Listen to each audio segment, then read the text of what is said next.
Desire pray with him, please.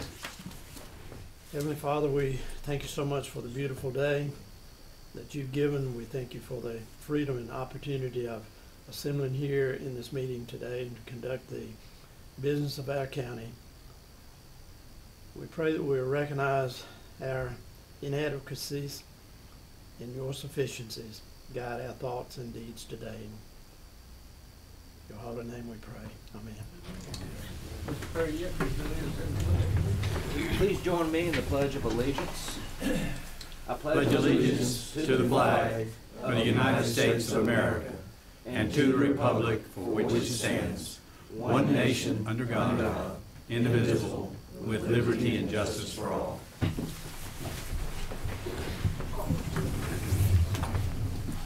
All right, first order of business, I would like to apologize to the board for not following proper protocol on an item a couple of weeks ago. I'd like to thank Mr. Perrier for bringing that to my attention.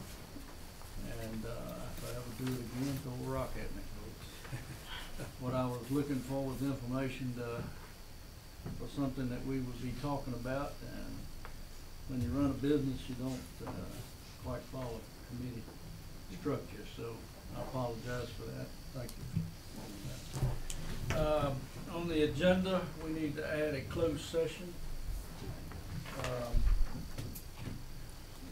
At the end, is there anything else we need to adjust to?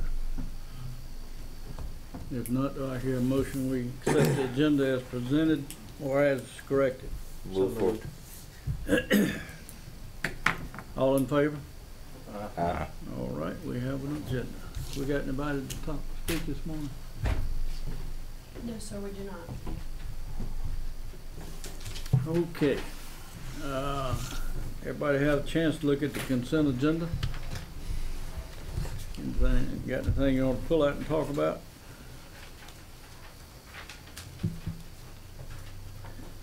If not, do I hear a motion to accept the consent agenda as presented? So moved. All in favor? Aye. Okay. Sybil, if you could get us started. Good morning, Commissioners. Before you on your desk, you have a letter of support for NC Wireless. NC Wireless is planning to apply for the state GREAT grant funds, and there's actually $10 million of state funding available for improving broadband access in Person County. So I'm here before you asking you to give the chairman authority to sign that letter of support. And I also have behind me, I have some representatives from NC Wireless. Bill Schlito is here and available to speak to you if you have any questions for him. So that's it.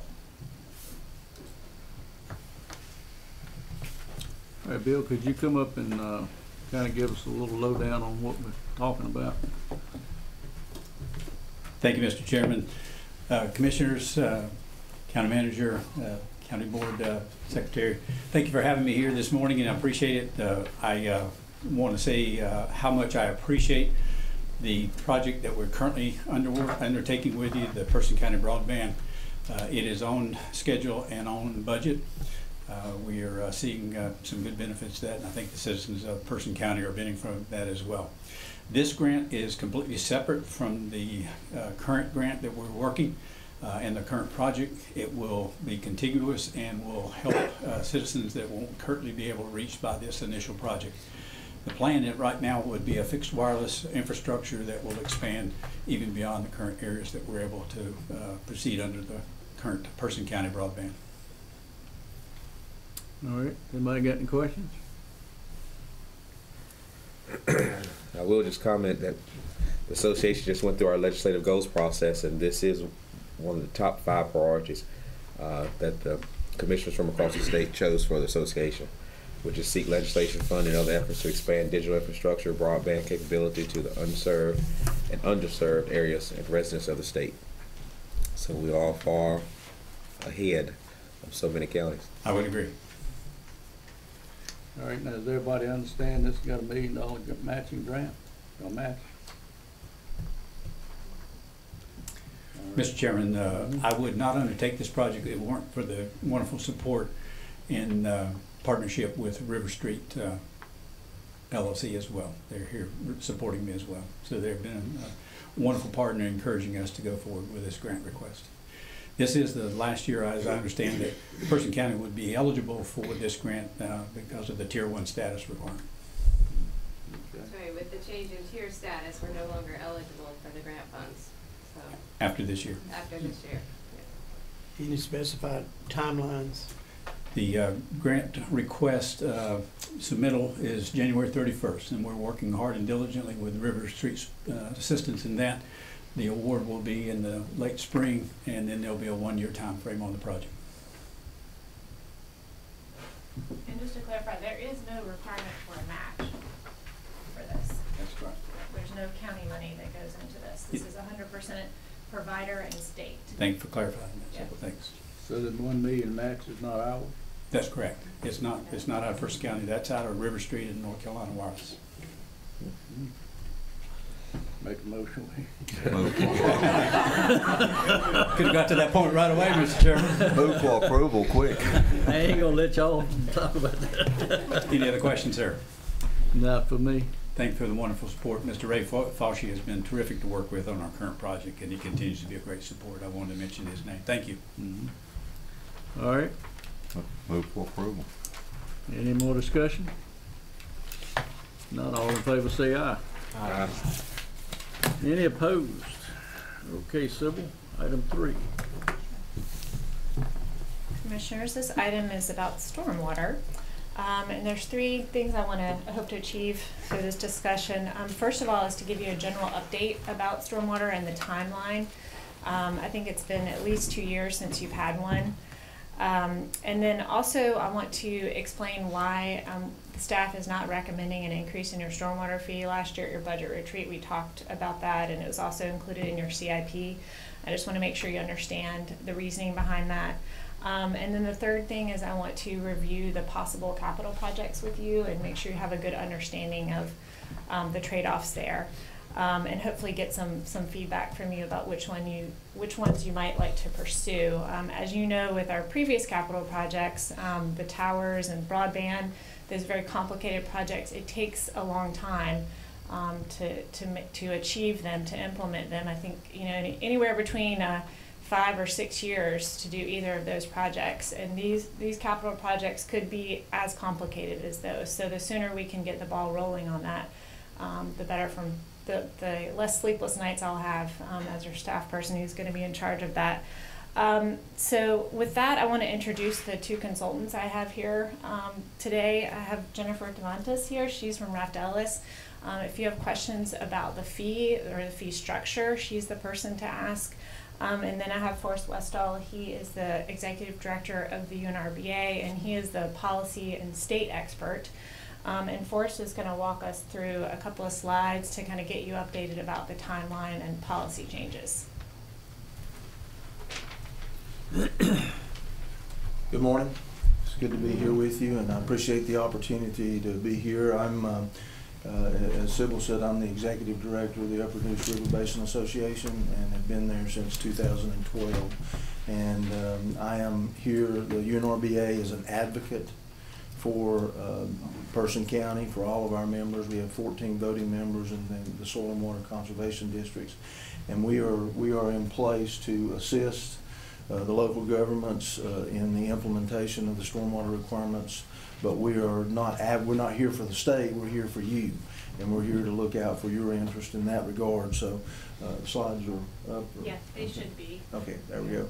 I can give a little background to what happened after the rules were adopted. The rules were adopted in 2011, approved by the state legislature in 2012, and those rules have placed very stringent requirements on nutrient controls in the watershed. The UNRBA's first objective is to re-examine those rules, to collect data. We've been collecting data since August of 2014. We've collected 4 years worth of data, actually 51 months of it, and now we're in the process of analyzing that data to go back and look at revising those rules and making them more reasonable, more cost effective, and more feasible. That's mainly, there's two phases of this, stage 1, stage 2, and you're in stage 1 right now, and that's the requirements that generally were agreed to back in 2010 when they had the consensus principles, and Person County was a part of those discussions during that time as well. And so those rules are certainly hanging over the heads of all the people in the watershed. And when you get to stage 2, you're talking about expenditures in the watershed of over $1 billion to meet those requirements. We think those requirements are overly restrictive. We don't believe that they're necessary. We believe the lake is generally meeting its intended uses. It's being used as a water supply, as recreation, as fishing for sports fishery, and we believe that it's in pretty good shape. We do believe that ongoing in the future is going to be important for the folks in the watershed to have a reasonable, cost-effective management strategy, because as time goes on and hopefully as development continues and economic growth continues in the watershed, there will be additional pressures on that reservoir. We can't, when the Corps of Engineers dammed up the Neuse River, they created a much more sensitive system than what was there before. When it was a free-flowing river, the nutrients passed through. Of course, they went down to the estuary and caused issues down there, but they passed through this area. But now that there's a dam there, it backs the water up and it causes long detention times, and that's where the nutrients have problems. So that's our #1 priority, is to re-examine those. We have a schedule for that. I'll mention that in a minute. That we have been able to get modified through help with the General Assembly, and we have pushed that out further so we can do the work we need to do to evaluate. The second thing that we do is, as an advocate for the UNRBA and our members, we've been working with the state agency and your representatives in the counties to more effectively implement the rules. And so when issues come up, I try to be an intervener on behalf of the folks in the watershed with the state agency if issues do come up, and going in and trying to get more reasonable decisions out of them concerning the implementation of stage 1 requirements, and that's something that we serve on as well. And we've been very engaged with coming up with reasonable management practices. The UNRBA uses your money, you provide the funding for us, and we appreciate that. We see that as our responsibility to serve you, you fund us. And so we have developed some new management strategies that are going to be more cost effective. We've also are looking at conservation. Conservation is an important thing in the watershed. We believe that should be given a credit to. Anytime that you set land aside or you allow it to be set aside for kind of passive conditions, allow it to continue to be wooded, you can have trails in it, you can have hunting in it, you can have other things going on in it, and that's by choice. It's not being forced on anybody. So property owners can make that decision on their own if they want to do that. So we've been trying to get a credit for that. We're still working for that.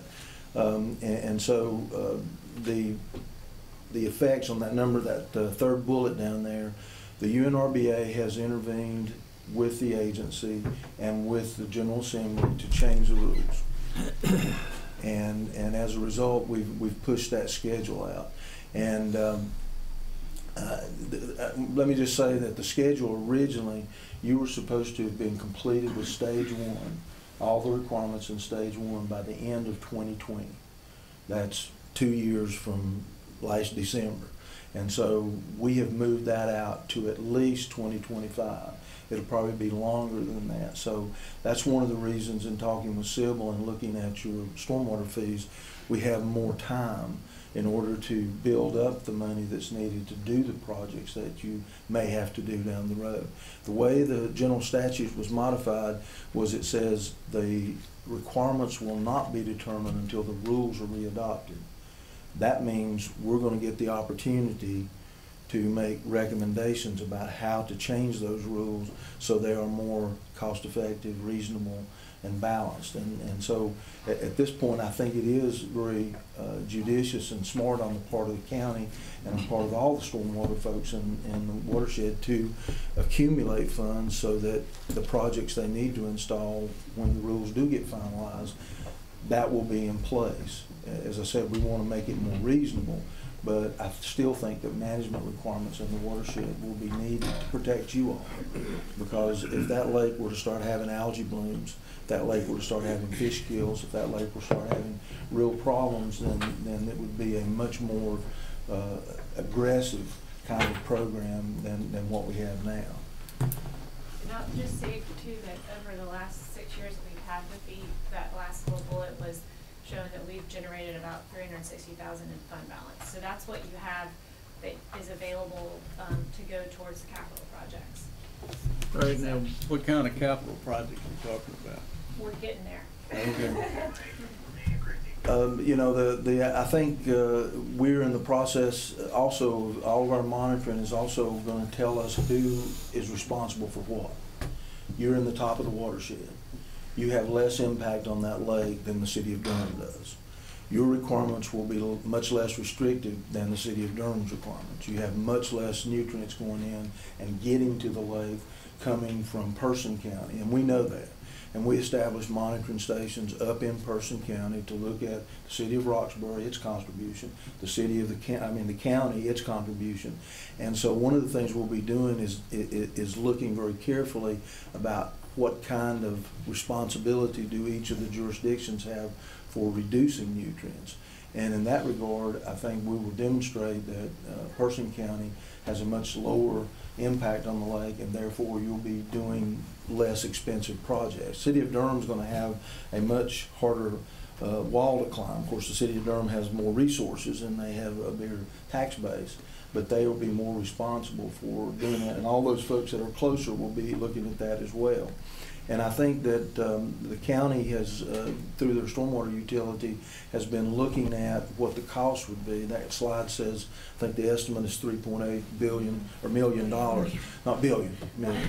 $3.8 million. $3.8 million would be invested over the period of time that you would have between now and when the rules go into effect. And as I said, as you probably remember, the legislature created the collaboratory at UNC. UNC collaboratory has been studying Jordan Lake. They'll start studying Falls Lake next year. We're meeting with the collaboratory this afternoon actually to talk about some of the things they're going to do, because we're going to try to coordinate our effort with them so that we make similar recommendations. We don't want to be at odds with the collaboratory, and we believe we'll be able to be on the same page to make recommendations that are consistent. And so that means that they're supposed to have their report done for Falls Lake by the end of 2023, December the 31st, 2023. The state is supposed to begin readoption of the rules within 6 months of that date, or no later than December the 31st of 2024. If we go through a rulemaking process, and I worked for the agency for almost 30 years, it's going to take 2 to 3 years to adopt any rules. Now, that may not be the route we go. We may seek help from the legislature. We may come up with a plan that really needs legislative action to adopt a plan. But it's still going to be 2025, 2026, 2027 before those rules will be readopted. And one of the things we'll look at when that time comes is, where is everybody at in the watershed? Where are all the jurisdictions? How much more do they need to do? What I'm saying is that if you're still 2 years away from being able to do all the things you're supposed to do, then we're gonna propose a schedule that pushes it out an additional 2 years to allow that to happen. And by the time we come through the process of re-examining the rules, we may have an entirely different way of doing things. We may have a better, more effective way, and when I say effective, I mean one that everybody can be in agreement on. Spending $1 billion in this watershed to get what I would consider to be minimal water quality improvement makes no sense from a management standpoint, from a water quality management standpoint, public policy standpoint, and the management of resources in the jurisdictions. So the way that all of the jurisdictions have been working in the watershed is to create funding so that these projects can be installed. Now, one of the things that's being done right now, under stage one, there was a period of time, the year that state based everything was 2006. That's what they based their modeling on, their rules on. 2012, the new development rules came into effect. Between 2006 and 2012, there was changes in the watershed. There was development, there were other things. And so stage one for existing development is to offset whatever loading occurred between 2006 and 2012. That number is called your jurisdictional load. Every jurisdiction in the watershed, Roxborough, Person County, Granville County, all the ones that are in there, Durham, City of Durham, Durham County, they'll all have a jurisdictional load. The estimates that Jen and other folks have been working on indicates, based on the amount you would have to reduce, I think that's an estimate of what projects you would have to do to achieve that, 3.8 million. That means 3.8 million distributed out over the period of time between now and when those rules will go into effect, or a schedule beyond that. In talking to Sybil about stormwater fees, it makes sense to kind of wait till the dust settles here a little bit on gathering more funding. You're likely going to need more funding, but at this point it doesn't make a lot of sense to increase your stormwater rates until we get a better idea of where we're going. But that 3.8 million is the estimate that's been made that you would need to meet the requirements. And again, that in red down there, capital project implementation deadlines. You know, not to complicate, these rules are complicated and they're frustrating at times. The 2006-2012 requires the state to develop what they call a model plan, sort of like a model ordinance. And I'm sure the School of Government at UNC will be working on that as well. And you're required to develop a local program. And that local program identifies the actions you would take to get that reduction, to reduce your jurisdictional load. You would identify specific projects and lay out a schedule. That model program has not been adopted by the Environmental Management Commission yet. The state says they will try to do that this year. I'm not sure it'll happen this year, but if it does, it'll probably be in the third quarter or later before it's adopted. You all have 6 months after that to submit a plan. One of the things that we're doing with the state is we've told them flat out that we're going to have agreement on the model plan before we're going to recommend moving forward. We need to have the folks in the watershed on the same page. There's no benefit to being in conflict about it. So we're working with the agency to come up with a plan that's reasonable so that each local jurisdiction, Person County, and all the others can develop a plan that makes sense for them based on the funding you have available, based on the schedule you want to establish.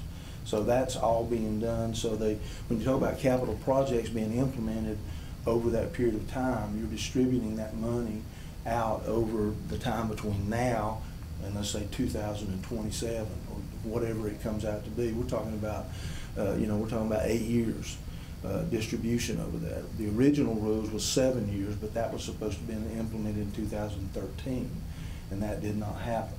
So that's one of the things that we're working on to provide better guidance and more reasonable implementation for these requirements. The stage 2, and again, talking with Sybil, we put up on there 2027. That's about as good a guess as I can make right now on when the rules may be readopted and stage 1 would have to be met. At that point, you're talking about what do we do beyond that. Right now the rules say stage 2, that's the $1 billion price tag. We're going to change that, and we're going to change it to something more reasonable. The question is, what does that mean? The rules right now says we're supposed to have everything done by 2041. That's not going to be possible. So we're talking about a time frame that's going to be much further out, and hopefully we'll have a much more reasonable way to do this. In other words, we're hoping for a better way than this extremely expensive price tag to look at ways we can do it. And we're working on different ways to do that, and hopefully we'll come up with one. We will come up with one that's going to be different for sure. Hopefully we come up with one that's more based on what the local governments in the watershed feel like they can invest. You know, we're not talking about $1 billion, we're talking about much less than that. And so that will be distributed over the period of time to completion. and we put 2050 on there, it could be 2060, it could be much longer than that. And the reality is that as time goes on, more and more pressure will be on that reservoir. No matter what you do, when people move in the watershed, when you develop in the watershed, the runoff increases in the kinds of pollutants like nutrients going into the system. It can't be prevented. It's going to happen. So long-term wise, common sense, which we're going to change to uncommon sense, it's just no longer common, is that you try to do something that makes sense for the long run, that's not going to inhibit reasonable growth and be able to provide economic benefits to the people in every jurisdiction. So that's what the UNRBA has been working toward. We're assisting as these rules get implemented, and I think that Sybil and others will tell you that and Jimmy, we've been very aggressive in dealing with the state on making sure that they take into consideration the limitations and circumstances of the jurisdictions. As I always explain to folks, nothing happens unless the people who do something do something. You can put the most stringent requirements in the world on, but if nothing gets done, there's no benefit. So you need to work with those folks to get some things done that are reasonable and balanced. And you know, we appreciate Person County's involvement, appreciate Jimmy being involved.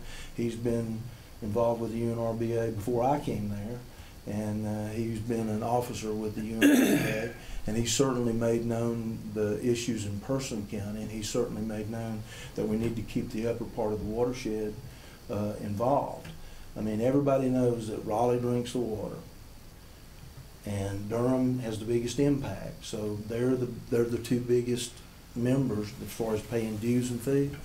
I consider my job to be making sure everybody's voice is heard, not just Raleigh and not just Durham. And I think Jimmy will tell you that I've been very diligent in doing that to make sure that the interests of the entire watershed are taken into concern rather than just looking at the two larger participants in there, because the impacts are in the watershed. The benefits in some degree are in Raleigh, but I will tell you this, anything you do in Person County to benefit water quality in the lake will benefit Person County from a water quality standpoint.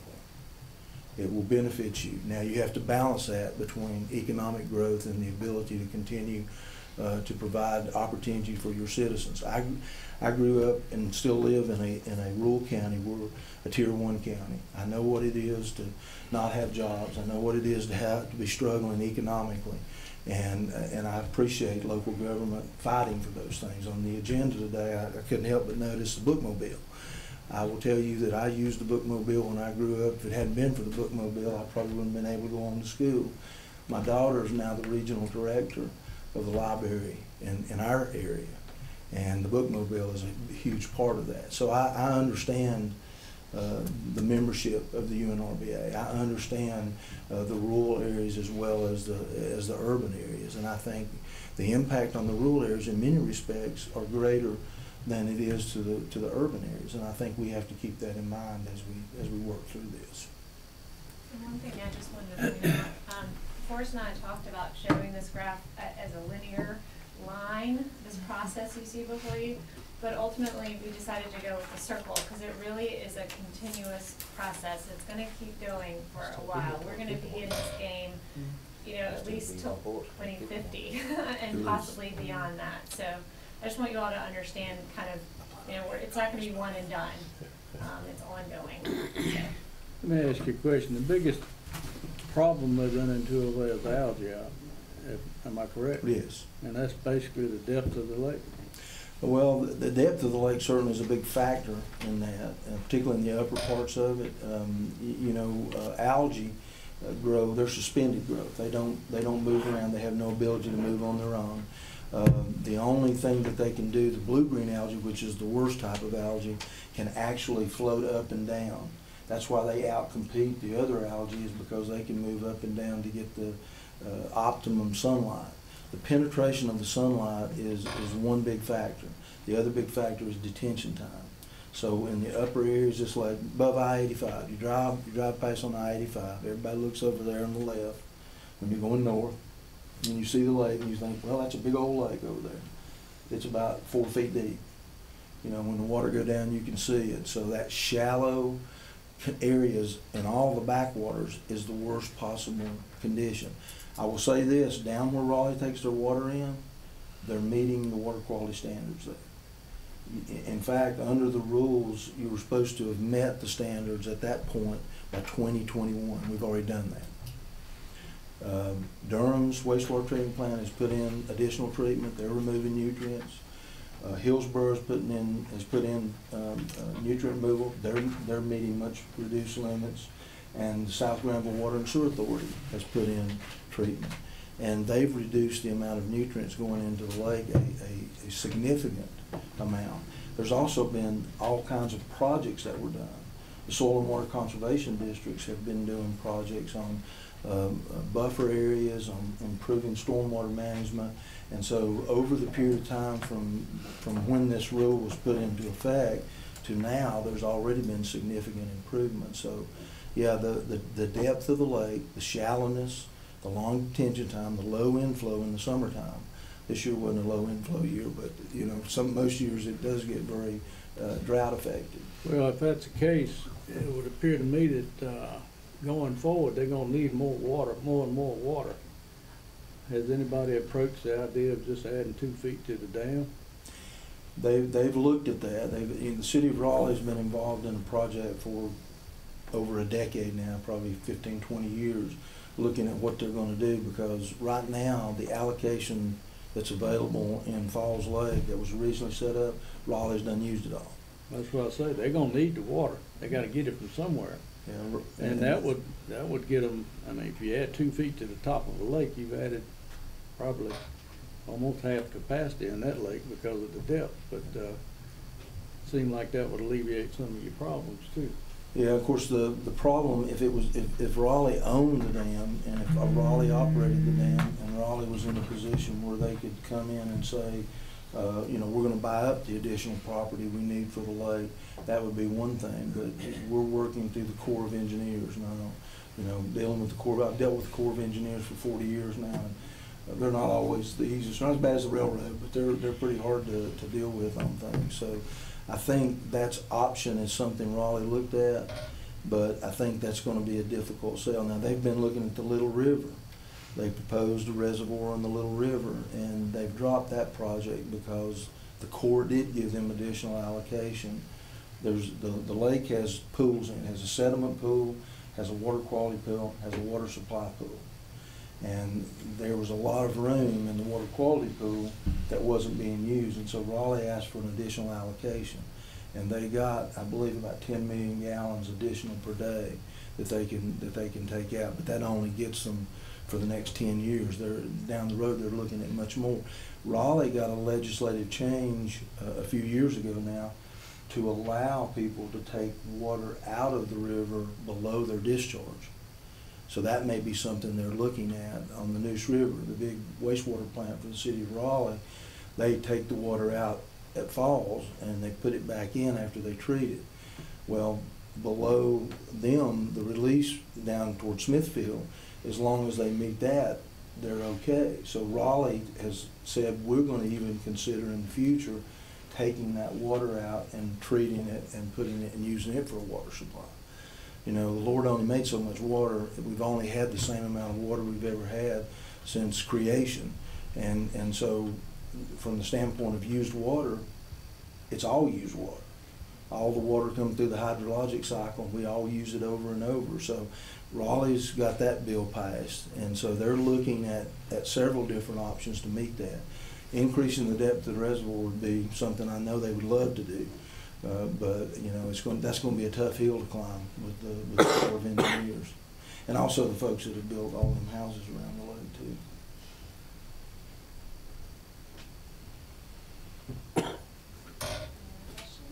Well, that's what you run into when you build a lake for flood control and wind up using it for a reservoir. Yeah, ask Duke Energy about that. They thought it was a good idea to sell all that land. It didn't work out so good. Well, we appreciate what you do for us, and, you know, if you could get the regulation where we could disturb an acre instead of a half acre, that'd go a long way for Preston County. We talked about that a little bit before the meeting started. We did propose a change in the rules to do that, because 5 or 6 years ago, the state was moving toward readopting those rules. So we rewrote that section and made that recommendation to do that. Now, because the legislative action has moved readoption out to at least 2025, that's not going to be possible in the short run unless there's a legislative change. But we have also worked with your stormwater staff. We've worked with all the stormwater staffs, particularly in the rural areas, to be as flexible as possible, because the main thing is disturbing a half an acre can be a problem when you're developing land that was originally, you know, agricultural land, and you end up grading more than a half acre, but you only end up putting a house and a driveway on it. In most cases, that can all be done without having an impact on stormwater. The biggest issue was having to pay an engineer to make that determination, and we understand that's a problem. Everybody, all the rural folks in the association have said we need to change that, and we've been working toward that. The way what the UNRBA, we're not obviously not in charge of that. What I've tried to do is work with the stormwater management folks to tell them as a regulator how you need to be as flexible as possible on that, so that the homeowner is not burdened with that. If you're developing 50 lots and it's a development, then that's a cost that can be made inside of that development. If you're subdividing land for a family member, for a son or a daughter, that's a big impact. $2,500 on a house that's not going to be, you know, more than certainly $250,000, $300,000. That's a significant part of that. So we've tried to do that as best we can, and all I can say is that the local stormwater folks are very aware of that problem. Maybe you want to speak to that. No, I have a few more slides to go over. If you all have any more questions for Forrest. I want to make one comment since I'm on that board. I sent a copy of it to Heidi. She don't know that yet, but I did. But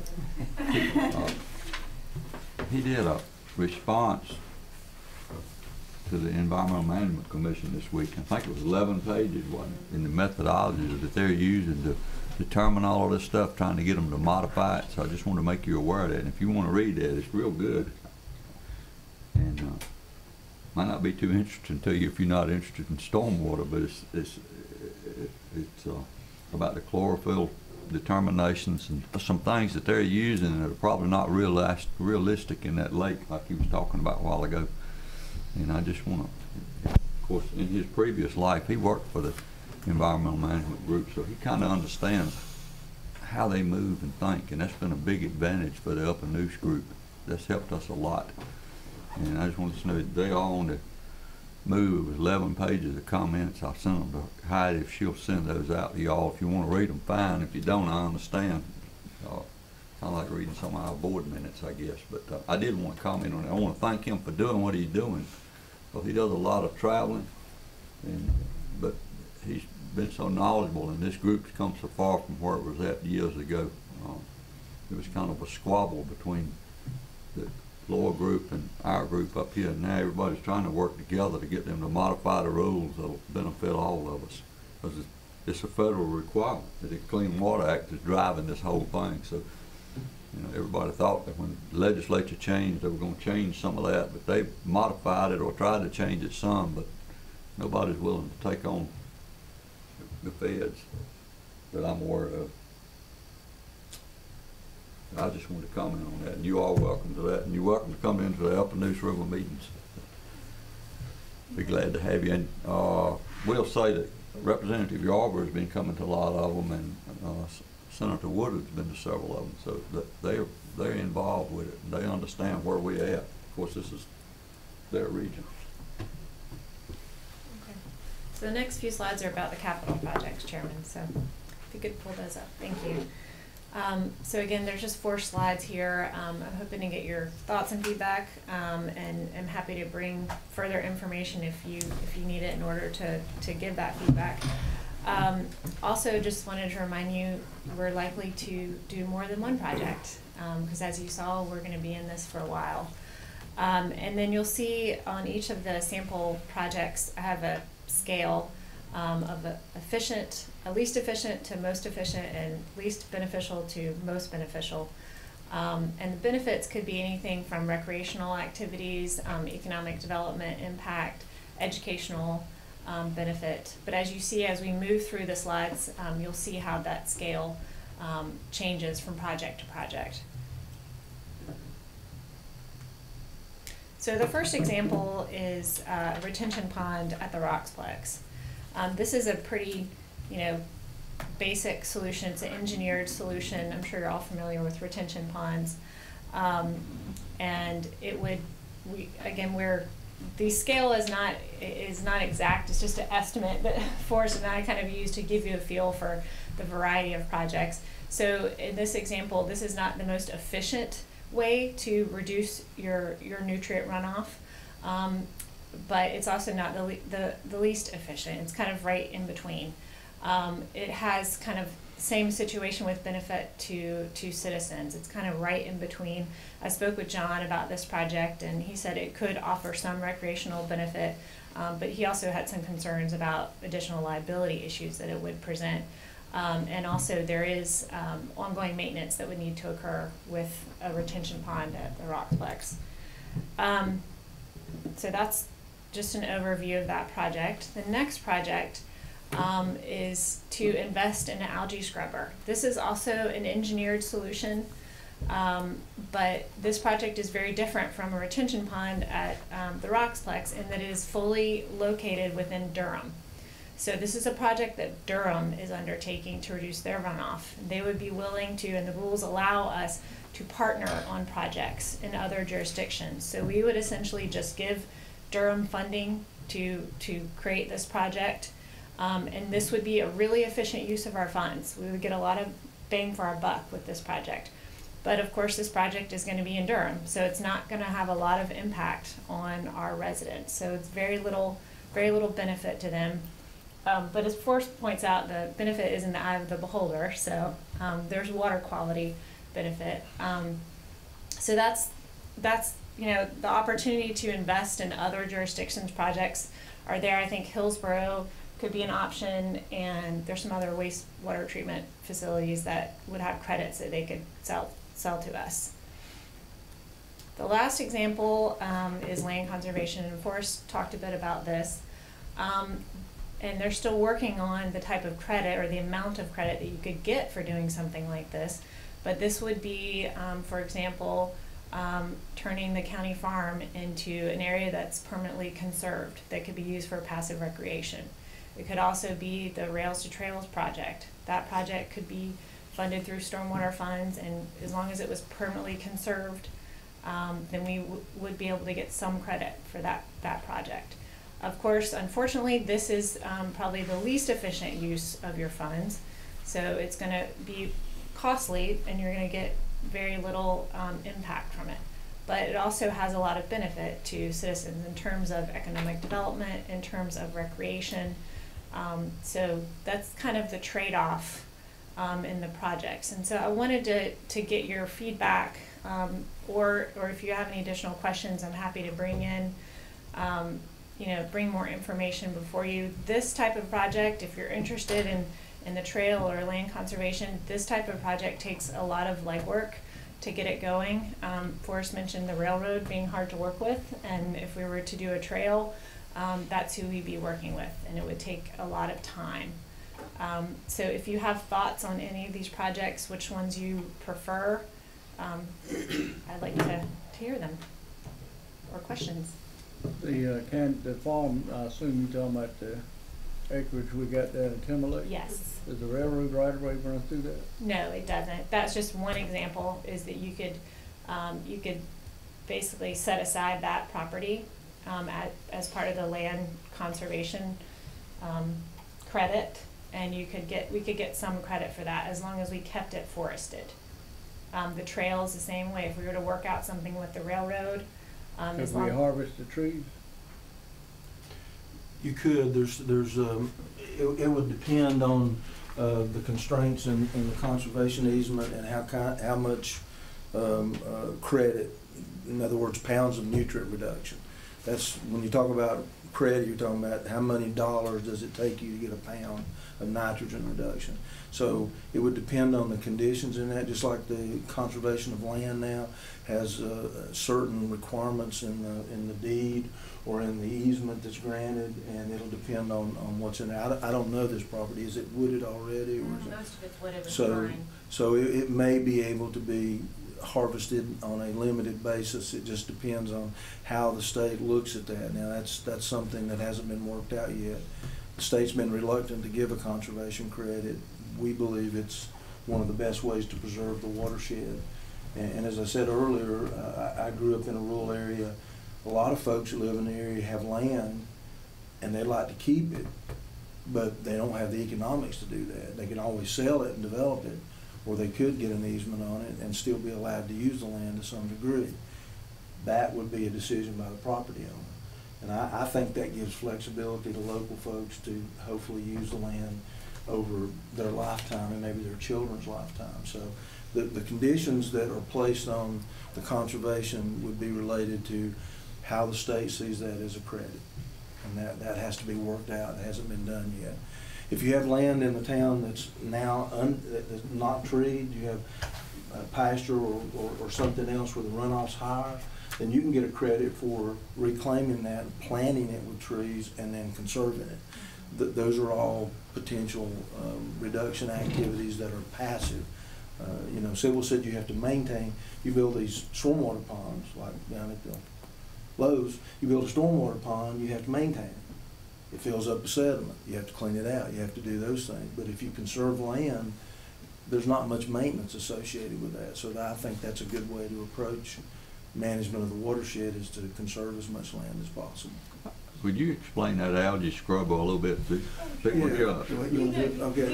Well, I mean, One reason I want to do it, the reason it's showed up on that thing is getting so much more bang for your buck, is that they're taking the nitrogen and phosphorus out at a higher rate than what you're getting with conserving land and doing these other things he's talking about.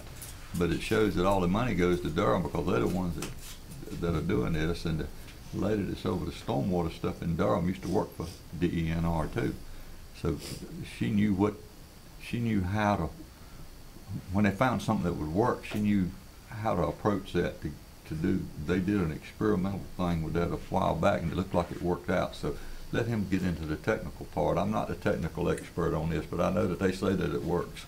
You know, just like a wastewater treatment system, the algae turf scrubber is a treatment system. The way they tested it and the way it would work is you put a pump in and you pump water out of the lake or out of a stream, and you run it through this turf scrubber. And what a turf scrubber is basically it's a media, like a rubber mat with little projections sticking up in it. You run the water over it in a very thin, so the light can get to it in a very thin flow. And so the algae begins, you don't have to really seed it or anything, the algae comes in with the water. So it sticks to that media, that rubber mat or whatever kind of media you have, and it grows. And when it gets to a certain point that it starts sloughing off, then you shut down that part of the treatment process and you go through with a scraper and you scrape all that algae out. You take that algae and you compost it, or you treat it in some way, you convert it into a usable product, and that takes the nutrients out. And Durham's evaluation of this, they did a paper study first, and they did a small pilot project, which was right down there right off of I-85 where that comes out. They pumped it out there, and the cost per pound of removing nutrients with that was the lowest of any of the other stormwater projects. So it's the most cost effective. That's why when Sybil has the thing saying most cost effective, for every dollar you spend, you get more nutrient removal for it. Everybody's got a view of that, and everybody's got a view about what that means. That seems to be a kind of a bulldozer approach to this thing, where you just build these treatment plants and you pump the water out. To me, I would rather see more watershed management that benefits the people in the watershed all over than just to build these big treatment systems and pump the water out. But that is a cost-effective way. Now, Durham's not doing that for everything they're doing. They've got some big stormwater project, but they're proposing to build a 3 million gallon per day one of these, and then to build another 3 million gallon one. So they're talking to Durham County. They're going to cooperate with them. The door's open for cooperation with other counties. Now, this would be a situation like anything else. You're not going to give them the money and they're going to get all the credit. You're going to give them some money and you share that credit based on the money you put in. And it needs to be fair. You know, Durham don't need to get more credit. They need to get equal credit. If you put $5 in and they put in $10, then you get half the credit, or 1/3 of the credit, because it's a total of $15. So I think that's what has to be worked out for that. We haven't got that far down the road yet, but Durham is proceeding with working on this 3 million gallon a day system. Let me ask a dumb question. If there was no development at all, just assume that man just got here, would we meet the runoff requirements? Well, you wouldn't, you know, under those circumstances? That's an interesting question. It's not a dumb question at all. It's a good question, because that's one thing I want to, we're going to do that with our modeling, by the way. General indications are that if nobody lived in this watershed, it was all wooded, you still wouldn't meet the chlorophyll standard in the upper part of the lake around I-85 and in the upper arms. The reason is what I said earlier. You take a river that's over time evolved into a free-flowing river, and you stick a dam in there, all the sediment that was moving downstream now gets trapped in there. All the nutrients that were moving downstream gets trapped in there. Now people say, well, you know, it's all forested. Well, forests produce nutrients too. All that leaf litter and everything that falls in there. You couldn't have a stream with fish in it if it didn't produce it. Up in the mountains, we got a lot of wooded areas, but you know, we've got fish in there. You got to have some for them to eat. So you have to have some nutrients in there. But the view is, the general technical view of all the people that have looked at the data and things, is that the lake in the upper portion of it still would not meet the standard. That's going to be a big part of our re-examination. The point is, we need to balance the amount of money we spend to reduce nutrients to the benefit we get. We don't need to spend $100 worth of money to get $10 worth of benefits. We need to balance that out, and that's one of the things we'll be able to show, I think, when we get our models done. We can test all those things. All right, now I was reading on National Geographic, and said that only about 3% of the water in the world is drinkable. Does that sound about accurate? Yeah, that's about right. And most of it's up in the Great Lakes too. So we're dealing with a fairly close margin of error then. Well, you know, the water being the second most essential thing. Air is the first, but water is the second most essential thing. There's not much of the Earth's water that's fresh, and there's not much of the Earth's water that's available. And my wife and I went up to the Niagara Falls. I don't know if you've been up there or not, but that's like 30% of all the fresh water in the world goes over Niagara Falls. And it's unbelievable that we in the United States have these resources, and people in South America, some places, and in Africa don't have that. It's a benefit. We should thank the Lord for the benefits that He gives to us. How are we gauging the citizens' benefit if, I guess our goal is to earn these credits so we're complying with the law? And I understand nobody wants to see us maybe send our money to Durham, but if that's allowing us to comply with the law, how are y'all gauging this citizen benefit? Well, yeah, I think that's going to be important for the counties to gauge that. But you know, one of the benefits, I think what you were talking about is the intrinsic benefit of the project. But it is also, if you're using tax dollars or you're using fees, people are paying those on their land. Then from their perspective, they may say, well, I want that money to give me as much credit so I can comply. Versus building projects that may be beneficial in the community but don't do as much of that. In other words, I have to spend more money to get the credits, but I do them here in Person County rather than down in Durham. And so the good thing about that is you all decide that. Yeah. That's going to be up to you. That's for you all to weigh those two. Do you want efficiency or do you want benefit to citizens? That's really the crux of the question that we Well, I have to think you. the legislature took that out of our hands when they said we had to comply. And so if we're going to charge them a fee, it's best we get the best bang for the buck as Okay. far as complying, I mean, in my opinion. So then you would be interested in sending money to Durham to invest in algae scrubber or to Hillsborough to invest in That's going to their get us the wastewater? most credit to comply with the law. Instead of credit, doing at 3 or least 4 amount. projects that are just getting us a little bit of credit, just so we can say we have a trail or something, I mean, you know, or a retention pond. Yeah. I think that's Okay, well, and there's also the that's option why to it's only have. 5 of us having to decide. I mean, that's what they elected us to do. Yeah, yeah. But just keep in mind, you know, there's gonna be multiple projects that you're gonna probably need No, to I invest understand in. that. So This- it I wouldn't understand just this be one. timeline is long, but Yeah. I was just wondering how you were gauging your little red mark on citizen benefit, because Mhm. for me, it would be bang for buck. Right, so when I was looking at benefit, I was thinking more of recreational benefit, Right. economic development benefit, education benefit, things like that. And efficiency was really, that first scale was all about efficiency alone. I think one of my suggestions would be in building around, again, this long-term management thing, when you have a drive, when I'm talking about, you got people interested in a park, you got folks saying, we want to do this, I would get as much credit out of those projects as I could in terms of the income reduction. But I think in the final analysis, you have to weigh what you're talking about as a citizen. If I live up here and the park's over there and I'm not gonna get to use it, from my standpoint, I'd rather pay $15 a year instead of $25 a year to build something that's not gonna be there. But that's something you have to gauge. I mean, that's why you're elected. You get to gauge all these things. And one other thing to point out too is with something like the algae scrubber, you're always gonna have those maintenance fees associated with it. So you're gonna invest a big chunk at once, and then every year Durham is gonna want some sort of maintenance amount to keep that project going, your share of the maintenance. Whereas if you do, I think any of those 3 options, there's going to be some type of maintenance. yes, and it's varying degrees. So, you know, the land conservation one would have the least amount of maintenance, but it's the least efficient. So, you know, these are the kind of things that you all Also just ties our need to weigh. hands with their property. I mean, I served on that farmland preservation board and all those easements and conservations. I mean, it's Mhm. Pretty it is very restrictive. Yeah.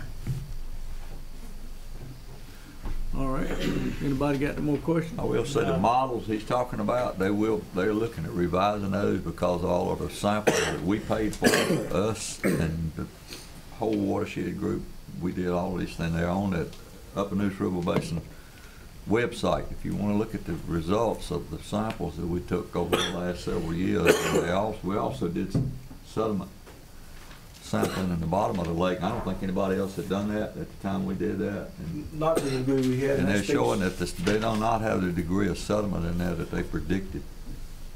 So I'll just let you know that we're doing things different that the state didn't fund during the recession is how we got into this part of it. They quit doing it, so we picked the slack up. Us, Okay. local. All right, Yes, That it? civil too.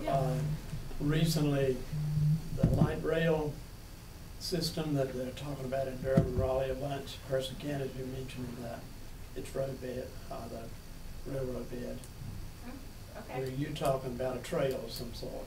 They're Mhm. talking about a light rail system coming into Person County. So, you know, maybe that'll be in 2050, when we're all. you think we'll live to see it? Oh, yeah, we're gonna be. I plan to be. I know, you planning to go someplace? No, I do. Don't know. I hope not. Okay, Christie?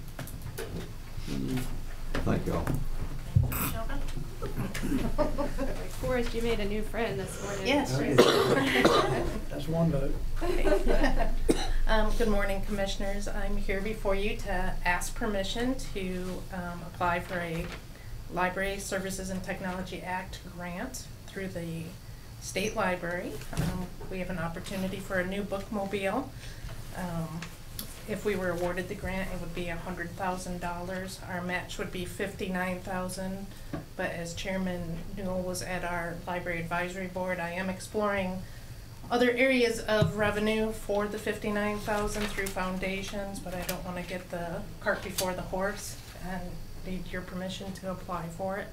Our new bookmobile would be about the size of a Pat's van. It would be Wi-Fi enabled with bookshelves on it and we plan to go out to more areas than we are right now. We have currently 34 stops. We're looking to make it to be about 50. We have a survey out right now seeing where people would like the bookmobile to go.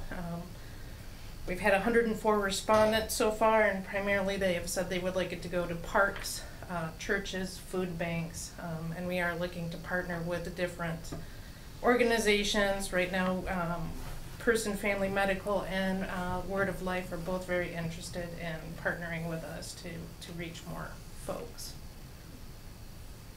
Move to approve request. Got a motion to approve. Any questions?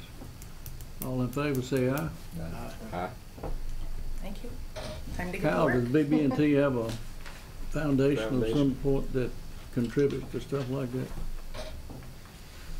I know there's quite a few foundations that we're part of. I'm not sure. I can look at it. I'm pretty sure they do, because they're on the back of the Durham County Bookmobile as a benefactor. Any way you can help me. That's Durham. Maybe in Oxford I could. All right, well.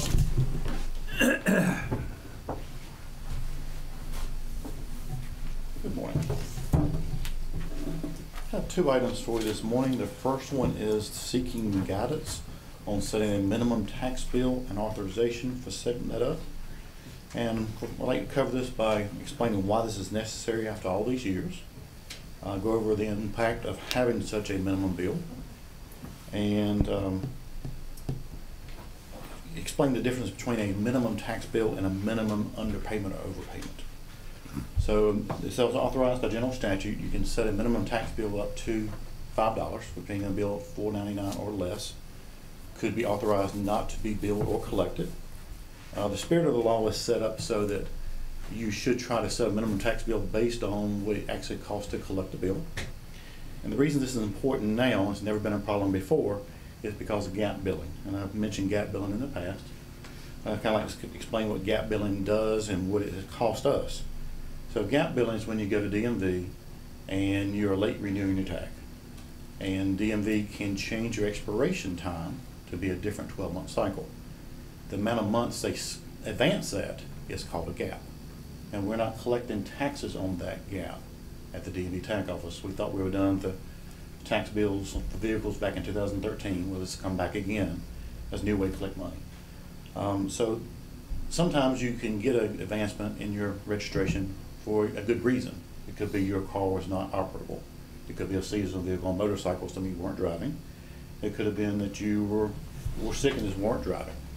It became an impact to the taxpayer when DMV started charging late fees to renew. So you go to DMV to renew, you're a month or two late, they're going to charge you $20, $25 late fee for renewing late. And then you explain to DMV, well, I renewed late because I was in the hospital.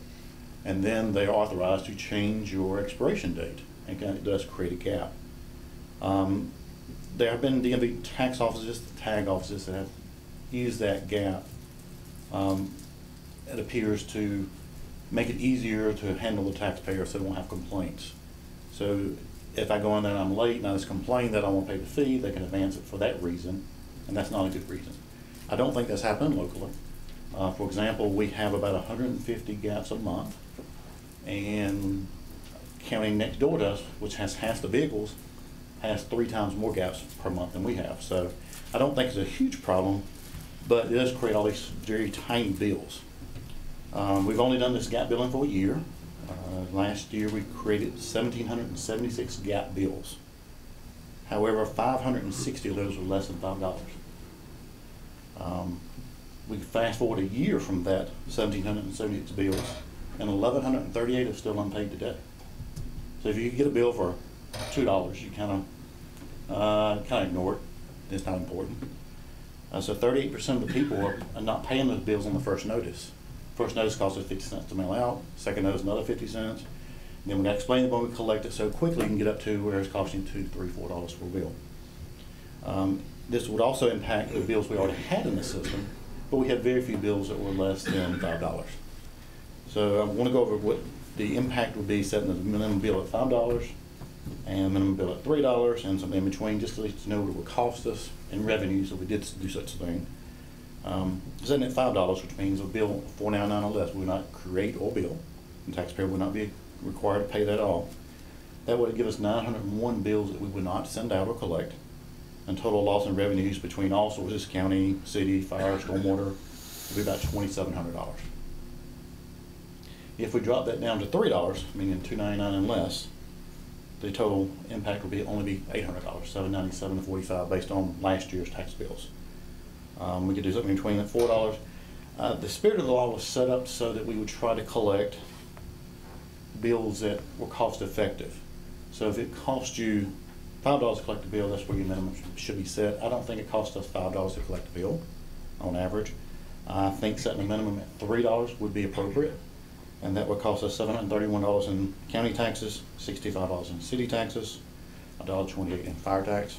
So it is a very minimal impact, and it's offset by the savings in postage. We're not going to send those bills out. It will actually will drop 424 bills in that scenario. There's another statute that governs minimum and maximum overpayments. So if we send out a bill for $1,000, and you set this minimum bill at $3, and someone sends us $998, they shorted us $2, we're not allowed to write that $2 off. The minimum underpayment and overpayment is already set at $1. That's the maximum allowed by law. So you can't just, because of the minimum tax bill, decide to pay less, you're not pay bill on 100%. You could, the minimum underpayment, overpayment is set up so that someone does the math wrong or writes a check wrong. They transpose the 97 and do 79 cents instead of 97 cents. That we don't have to rebuild that. That resolution's already in place. It was done in 1988, excuse me. So that's been there for quite a while. So I would recommend, if you would consider setting a minimum tax bill of $3, this will take effect for bills herefore. It would not affect the bills already on the books. And that would eliminate 424 bills, those very small bills that people somewhat tend to ignore. I do have a draft resolution in your packet for your consideration. Any questions? What's the penalty if they don't pay that? The penalty if you don't pay any tax bill, of course, is the regular interest rate. So it'll be 2% in January, it'll be 3/4, 1% every month after that. And then if you don't pay it, we have the power of collecting. And then the tool we normally would use would be garnishment. And we would add a $30 fee on top of that $3 bill, and then we would take it out of your paycheck. So that's the reason I can't imagine being the citizen that received a $30 fee on a $3 bill. And we don't do that when it's a month or two past due. That's when we try for many, many times to collect it. And that seems like a last result. You go through the toll booth over there and in Raleigh, if you don't pay that $2 toll, it's $25 late fee. Yes, sir. So we do give them benefit of the doubt. We try to send out 2 or 3 delinquent notices before we hit them with the garnishment of $30 fee and take it out of the paycheck, but it does happen. How many tax bills can you see saying you past due before you figure out that it's not going to pay unless you make them? Did you give us the $5 numbers for comparison, or you prefer that and just will settle for the 3? Well, the $5 was for comparison. The $5 is the maximum allowed. And when I looked over the numbers, there were some impacts to setting it at $5 and $4 and $3. If I set it at $5, for example, it affects some stormwater bills. And that sounds like a good thing. However, what would happen is a lot of the stormwater bills on cemeteries start at $4. So those people wouldn't have to pay stormwater for a couple of years. In 21, when we set the fees, they would start paying stormwater again. That'd be very confusing for the taxpayer to explain why. If I set the bill at $4, for example, that would fix where some people didn't pay the animal tax on a single dog or cat. And we've already had the expenses in the listing form out to put that on the books. Already tried to track that. Just looking at that and trying to figure out what it actually does to cost us to collect the bill. $3 seemed more reasonable. But that was for comparison. I'm not recommending $5. Move for approval at $3. Any more discussion? All in favor say aye. Aye. All right, Russell. I have another item for you this morning. It's the appointment to the Board of Evaluation and Review. Just for a reminder, this board was set up January 22nd, 2013. It's been a very active board, a very dedicated board. The regular members are the same as they were when we started, except House of Representative Yarborough did resign when he got to state office. Commissioner Perez stepped up and took his position there. and Mr. Kennington has now moved out of town. And one of the requirements of the resolution is to be a full-time resident here.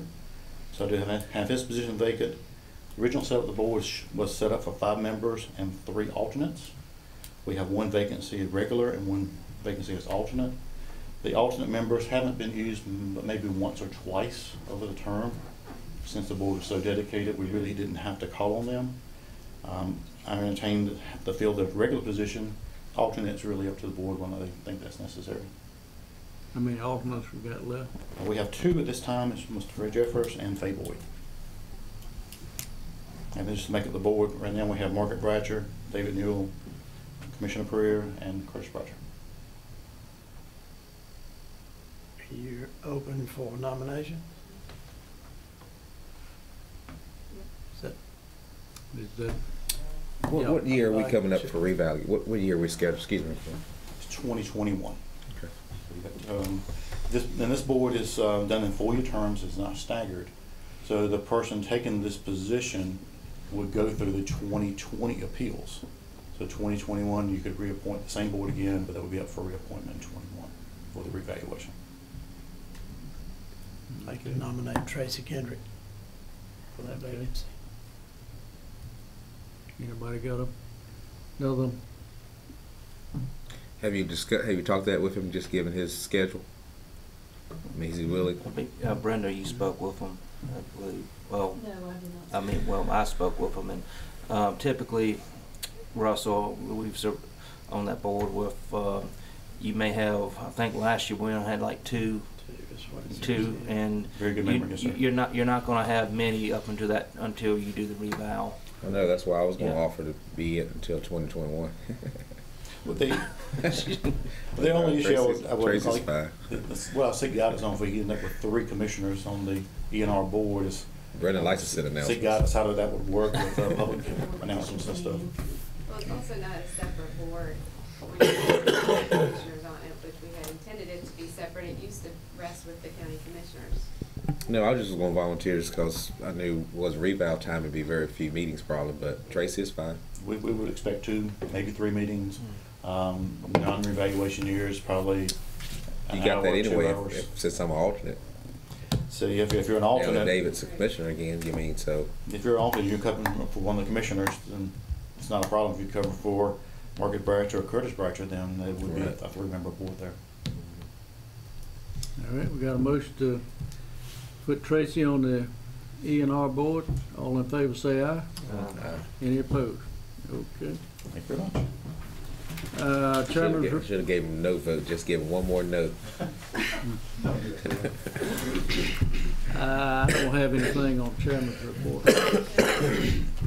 I'll just remind you that the EDC is meeting today at 4 o'clock for their usual meeting. Then we have the board retreat coming up as your next official board meeting on the 4th. We're meeting at the library.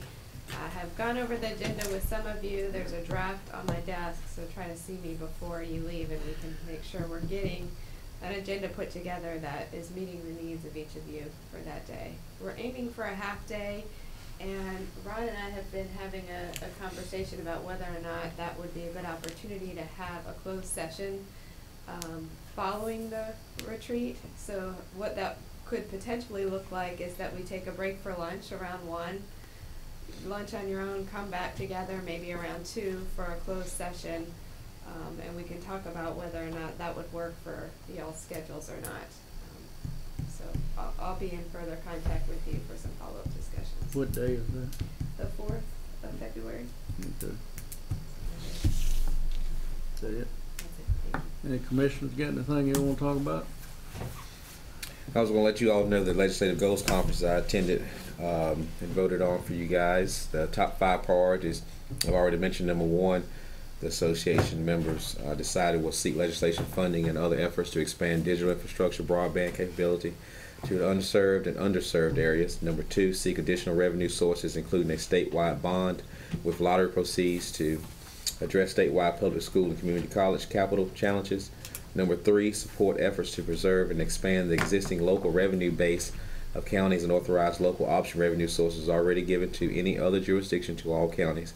Oppose efforts to divert to the state fees or taxes currently allocated to the counties or to erode existing county revenue streams. Number 4, support provision of state resources to ensure county ability to provide essential public health, behavioral health, and social services with specific consideration to the challenges of incarcerated persons, to continue county role in behavioral health governance and programs addressing substance use disorder throughout Medicaid transformation. And number 5, seek legislation to repeal the statutory authority under North Carolina General Statute that allows a local school board to file suit against the County Board of Commissioners over appropriations to the local Board of Education's capital outlay fund. So those are the top 5. You can go on the website to read all the goals that pertain to under each committee, such as tax and finance, general government, health and human services, public education, justice and public safety, agriculture and environment, and our federal goals. And then I wanted us to, given the North Carolina speakers and the governor's support of this North Carolina school bond, for us to kind of follow it, and when the time is right, maybe we should think about adopting a resolution of support if this board supports that. Given what we're going to hear from our schools with capital needs, I think we should.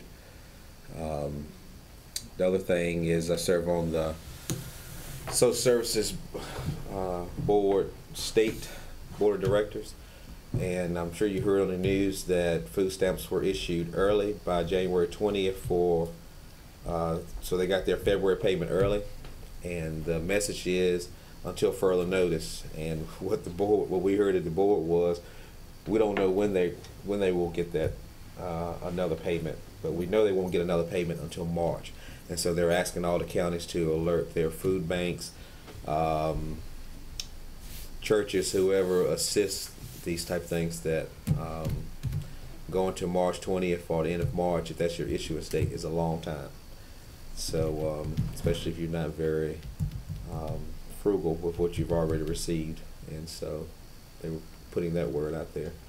And then for our ag community, of course, our Farm Service Agency office has been closed since the shutdown, but they have decided to, USDA has opened half their offices. I don't know if Person County is one of them or one of our neighboring counties, but if we could find out to be able to give that information to the farmers who have program requirements and loans, deadlines and things like that, that they have to meet, which office is closest to us that will be open.